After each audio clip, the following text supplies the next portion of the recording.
ಇವರು central investigating ಏಜೆನ್ಸಿಯವರು ನೀವು take over ತಗೋಬೇಕು ಈ ವಿಚಾರವನ್ನ, ಈ ಕೇಸನ್ನ ಅಂತ ಪತ್ರವನ್ನ 29/9/2024 ಬರೀತಾರೆ.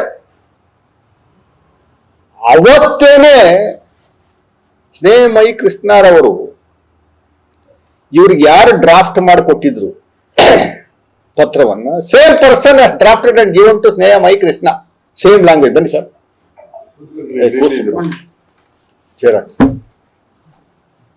ಸ್ನೇಹಮಯಿ Krishna also same person drafting is being done.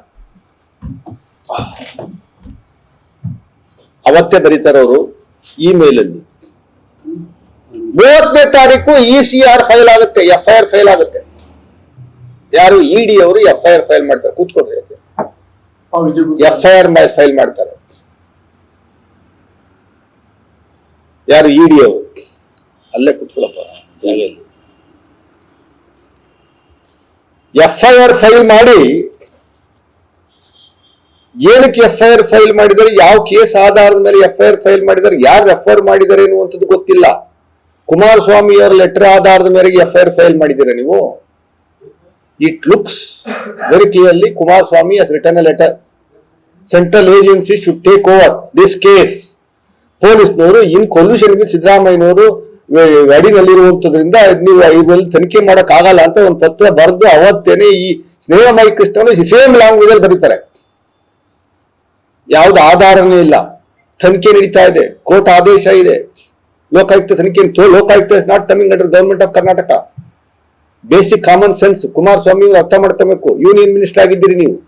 It is independent agency, it is independent body. Lokayukta, Lokpal, they're all independent bodies. They are functioning on their own. ಅದಕ್ಕೆ ಲೋಕಾಯುಕ್ತ ರೆಫರ್ ಮಾಡಿರುವಂಥದ್ದು, ಲೋಕಾಯುಕ್ತಗೆ ಕೋರ್ಟ್ ರೆಫರ್ ಮಾಡಿರುವಂಥದ್ದು. ಅದನ್ನ ನೀವು ಸರಿ ಇಲ್ಲ, ED ಕೊಡಿ ಅಂತ ಕುಮಾರಸ್ವಾಮಿ ಅವರು ಬರೀತಾರೆ ಪತ್ರವನ್ನ. ಅದರ ಆಧಾರ ಮೇಲೆ ED ತಾನಾಗಿ ಎಂಟ್ರಿ ತಗೊಳುತ್ತೆ. ಒಬ್ಬ ಸ್ನೇಹಮಯಿ ಕೃಷ್ಣ ಅನ್ನೋ ವ್ಯಕ್ತಿ ಆ ದೂರಿನ ಆಧಾರದ ಮೇರೆಗೆ ಸೇಮ್ ಯಾವುದು ಸ್ಟಫ್ನೆಸ್ ಇಲ್ಲ ಅಲ್ಲಿ, ಯಾವ ಸ್ಟಫ್ ಇಲ್ಲ ಅಲ್ಲಿ, ಯಾವುದು ಮೆಟೀರಿಯಲ್ ಪ್ರೊವೈಡ್ ಮಾಡಿರ್ಲಿಲ್ಲ. ಅದರ ಆಧಾರದ ಮೇರೆಗೆ ED ಅವರು FIR ನ ECR ಅಂತ ಕರೀತಾರೆ, ಅಲ್ಲಿ ECR ನ ದಾಖಲು ಮಾಡ್ಕೊತಾರೆ. ECR ದಾಖಲು ಮಾಡ್ಕೊಂಡು ED ಅವರು ಎಂಟ್ರಿ ತಗೊಳ್ಳುವಂಥದಕ್ಕೆ ಬಹಳ ಪ್ರಮುಖವಾಗಿ ಮನಿ ಲಾಂಡ್ರಿಂಗ್ ಇರಬೇಕು, ಮನಿ ಟ್ರಾನ್ಸಾಕ್ಷನ್ ಇರಬೇಕು, ಎಕನಾಮಿಕಲ್ ಅಫೆನ್ಸ್ ಆಗಿರ್ಬೇಕು, ಹಣದ ವ್ಯವಹಾರ ಆಗಿರ್ಬೇಕು, ಹಣದಲ್ಲಿ ವ್ಯವಹಾರ ನಡೆದಿರುವಾಗ ಏನಾದರೂ ಲೋಪದೋಷಗಳಾಗಿರ್ಬೇಕು. ಇಲ್ಲಿ ಪರ್ಯಾಯವಾಗಿ ಪರಿಹಾರದ ರೂಪದಲ್ಲಿ ಸೈಟ್ಗಳನ್ನ ಕೊಟ್ಟಿರುವಂತ ವಿಚಾರದಲ್ಲಿ ಮನಿ ಲಾಂಡ್ರಿಂಗ್ ಹೆಂಗ್ ಬರುತ್ತೆ? ಅದು ಸಿದ್ದರಾಮಯ್ಯವರ ವಿರುದ್ಧ ನೀವು ಕೇಸನ್ನು FIR ನ ಹೆಂಗ್ ದಾಖಲು ಮಾಡ್ತೀರಿ? ಅವರು mister Siddaramaiah chief minister of Karnataka is involved in this. ಎಲ್ಲಿ ಯಾವ್ದಾದ್ರು ಒಂದು ಸಣ್ಣದೊಂದು ಆಧಾರ ಅನ್ನೋದು ಇದೆ ನಿಮ್ಮಲ್ಲಿ? ಸಿದ್ದರಾಮಯ್ಯ ನೇರವಾಗಿ ಇದರಲ್ಲಿ ಇನ್ವಾಲ್ವ್ ಆಗಿದ್ದಾರೆ. 14 ಸೈಟ್ ಕೊಡುವಂತ ವಿಚಾರದಲ್ಲೂ ನೇರವಾಗಿ ಇನ್ವಾಲ್ವ್ ಆಗಿದ್ದಾರೆ ಅನ್ನುವಂಥದ್ದು ಎಲ್ಲಿದೆ ಮಾಹಿತಿ? ನಿಮ್ಮ ಹತ್ರ ಎಲ್ಲಾದ್ರೂ ದಾಖಲೆಗಳಿದಾವ? ಇಲ್ಲಿವರೆಗೂ ಪ್ರೂವ್ ಮಾಡಕ್ಕಾಗಲಿಲ್ಲ. ತನಿಖೆ ಆಗಬೇಕು ಅನ್ನುವಂಥದ್ದು ಅಷ್ಟೇ ಗವರ್ನರ್ ಕೊಟ್ಟಿರುವಂಥದ್ದು 17A ಅಡಿನಲ್ಲಿ. ಅದನ್ನು ಎತ್ತಿಡಿದಿದೆ ಕೋರ್ಟ್. ಪ್ಯಾರಲಲ್ ಆಗಿ ಜನಪ್ರತಿನಿಧಿ ಕಾಯ್ದೆ ಕೋರ್ಟ್ನವರು ತನಿಖೆ ಮಾಡಿ ಅಂತ ಹೇಳಿದ್ದಾರೆ. ತನಿಖೆ ಬಂದ ಆದ್ಮೇಲೆ ತಪ್ಪಿತಸ್ಥರು ಯಾರು ಅಂತ ಫೈಂಡ್ ಔಟ್ ಮಾಡಿ ಆದ್ಮೇಲೆ ತಾನೇ ನೀವು ED ಮತ್ತೊಂದು ಇನ್ನೊಂದು ಇನ್ವಾಲ್ವ್ ಆಗ್ಬೇಕು.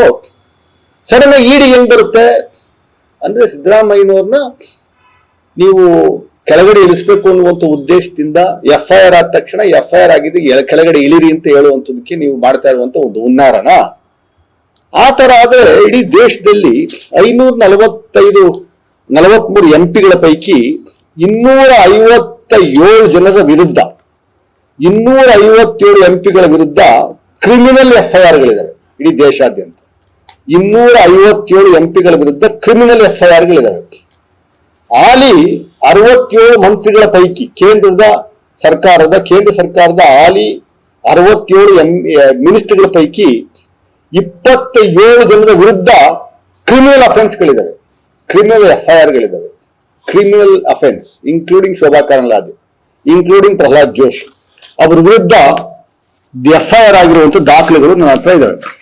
FIR ಇದಾವೆ ಎಲ್ಲ ಪೂರ್ತಿ ನೋಡಿ. FIR ಕಾಪಿಗಳು ನನ್ನ ಹತ್ರ ಇವೆಲ್ಲ FIR ಕಾಪಿಗಳು. ಅಶೋಕ್ ಅವ್ರ ವಿರುದ್ಧ ಇದೆ, ಅಮಿತ್ ಶಾ ಅವ್ರ ವಿರುದ್ಧ ಇದೆ, ಶೋಭಾ ಕರಂದ್ಲಾಜೆ ವಿರುದ್ಧ ಇದೆ, ಶಿವರಾಜ್ ಸಿಂಗ್ ಚೌಹಾಣ್ ವಿರುದ್ಧ ಇದೆ. ಎಲ್ಲ criminal offence, non bailable warranty FIR ಗಳಿರೋದು ಎಲ್ಲ ಪೂರ್ತಿ. ಜಿತನ್ ರಾಮ್ಜಿ ಅವ್ರ ವಿರುದ್ಧ ಇದೆ, ಧರ್ಮೇಂದ್ರ ಪ್ರಧಾನ್ ವಿರುದ್ಧ ಇದಾವೆ. ಎಲ್ಲ ಕ್ರಿಮಿನಲ್ ಅಫೆನ್ಸಸ್, ಕ್ರಿಮಿನಲ್ ಕೇಸಸ್ ಎಲ್ಲ ಇರುವಂತದ್ದು. ಹಾಲಿ ಮಂತ್ರಿಗಳು ಅಮಿತ್ ಶಾ ವಿರುದ್ಧ ಇದ್ದಾವೆ,